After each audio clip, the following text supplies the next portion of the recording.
Isa ka na rin bang ina? Una sa lahat, salamat sa nanay ko. Saludo ako sa lahat ng nanay, mama o mami o kung ano man. Dahil sila ang ilaw ng tahanan natin.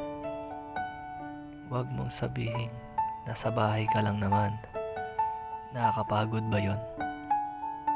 Sila ang may ginagampanan na malaki sa bahay at sa mga anak natin. Sila ang may mahirap na trabaho sa araw-araw. Napupuyat para lang magpadede sa mga anak natin. Sila ang dapat bigyan natin ng parangal. Dahil hindi natin alam, tinatamaan na pala sila ng stress at depress dahil sa pagod at puyat. Halos hindi na nila maasikaso ang sarili nila.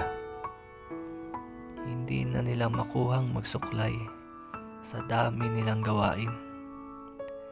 Sa araw-araw na ginawa ng Diyos, sila ang may regular na trabaho. Sila ang hindi nauubusan ng labahan.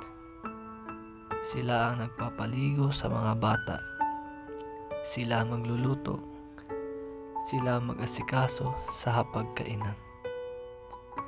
Dahil lahat ng sakripisyo ginagawa ng nanay para sa mga anak niya. Kaya pahalagahan natin ang ating ina o asawa.